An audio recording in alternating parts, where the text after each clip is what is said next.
नमस्कार दोस्तों। हमारी आज की कहानी है देवरानी। सुन रही दीपा, रात के भोजन के उपरांत चौका चूल्हा साफ करके सोने जाइए और जूठा बर्तन को धो धो के साफ कपड़ा से पोंछ कर बर्तन स्टैंड पर करीने से सजा दी है।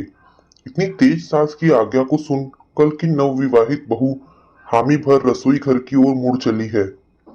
सारे बर्तन धोकर कपड़े से पोंछ पाछ कर सजा दी है। किचन के तमाम काम निपटाते हुए रात के 11 बज गए।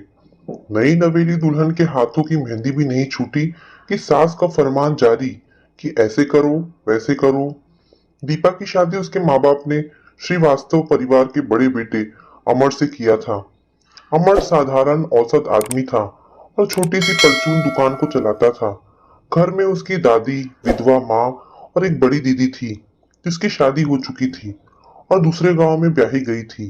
एक छोटा भाई भी है जो कि शहर में आईएससी की पढ़ाई कर रहा था, लेकिन अमर अपने गांव में ही रह गया था और घर के बाहर छोटा सा दुकान खोले हुए था और खेती बाड़ी भी देख लेता, जिससे साल भर अनाज पानी थोड़ा बहुत दलहन वगैरह उपजा लेता। दीपा अपने ससुराल में रहते समझ गई थी कि सास उसके साथ हिटलरबाजी क्यों कर इख्तियार की है, क्योंकि दादी सास ने सास को इसी तरह से कोल्हू बैल से जैसा काम लेती रही थी। अमर की माँ को चैन से बैठने नहीं देती, जिससे घुटने घिस गए थे और वो ज्यादातर बैठी रहती, लेकिन वही सब कुछ अपनी बहू के साथ इतिहास दोहरा रही थी। अब तक दीपा भी सास का मान रखती आई है, लेकिन 8 साल बाद देवर की शादी हुई है। लेकिन देवरानी ने आते ही अपना रंग ढंग दिखाना शुरू कर दिया।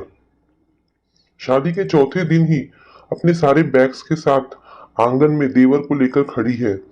दादी सास और सास भौचक होकर नवीन बहू को ताक रही है। ये नई की बहुरिया अभी आई है और कहाँ चल दी? एकर नफासत तो देखा। लोग कहाँ जा रहे हो समर?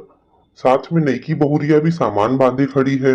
अभी तो आई है, तनी घर के काम काज सीख ले और हम सबकी सेवा शुश्रूषा भी की नहीं और तेरे साथ तैयार है जाने को। सास का ताना सुन देवरानी तुनक कर बोली, काहे को हम रहे आप लोग उनके साथ? आप सास नहीं है, तानाशाह है। बस हंटर से मारती नहीं है, लेकिन बेचारी सीधी साधी बड़ी भाभी को कोल्हू के बैल जैसा खटाती हैं। वो खामोशी से आपकी कहा मान घर के काम काज कर रही है, लेकिन मैं तो आप जैसों के संग एक पल ना ठहरूं। मेरा पति कमाता है, इसलिए उसके साथ ही रहूंगी। आपकी बंदिशों को बर्दाश्त करना मेरे बस में नहीं है। बेचारी भाभी काम करते करते गठिया की मरीज हो गई है और भाई साहब भी कुछ नहीं कहते आपको। हद है। यहाँ लोग नहीं बसते बल्कि जानवर का वास है। काम की पूजा होना चाहिए, लेकिन जाम की स्वस्थता का ख्याल रखना बड़े बुजुर्गों को शोभा देता है, ताकि उनके हाय गैस, तो संरक्षण में कैसे हैं आप हर सभी लोग। उम्मीद छोटे भी करता हूँ आप सुरक्षित सभी लोग अच्छे महसूस हों। तो करे। वीडियो अच्छी लगी हो तो वीडियो को जान लाइक ली कर बड़ी देना और भाभी, चैनल पर नए हो वहाँ चैनल शहर को भी में घर सब्सक्राइब कर लेने के लेना। बाद और आप भी आ कैसी लगी आप जाना। लोगों को हमारी बच्चों का मोटिवेशन नाम वीडियो भी तो हमें वहीं कमेंट लिखा करके देंगे, जरूर बता सकते ताकि हैं। मिलते हैं हम उज्जवल अगली वीडियो में, भविष्य हो तब तक के उनका। लिए जय हिंद। आप सिलाई कढ़ाई जानती ही हैं, वहां पर बुटीक खोल लेंगे, आपको भी रोजगार मिलेगा और 8-10 महिलाओं को भी काम। चतुर समझदार देवरानी की बात से दीपा का हृदय आश्वासित हो उठा है और आश्वस्त मन से खुशी खुशी दोनों को विदा करती है। कुछ दिनों में वो भी अपने दोनों बच्चों के साथ शहर आ गई है और उसका सिलाई कढ़ाई का काम रंग लाया है। बुटीक में पहले 2 को रखा, फिर शने शने कपड़ों के स्टिचिंग का ऑर्डर होने लगा, तब उसने 4 रखा। 2 साल दीपा का बिजनेस दिन दुनी रात चौगुनी तरक्की कर गया। उसने बैंक से लोन लेकर एक और बुटीक खोला है। अमर भी शहर आ गया है, अपनी पत्नी के व्यापार में हाथ बटा रहा है। कभी कभार सास और दादी सास भी आ जाती हैं, लेकिन दीपा ने दोनों का मान सम्मान को बरकरार रखा है। उनको वैसे ही आदर देती है जैसे पहले दिया करती थी। फर्क बस इतना है कि अब वो अपने मन की मालकिन है और कमाऊ भी।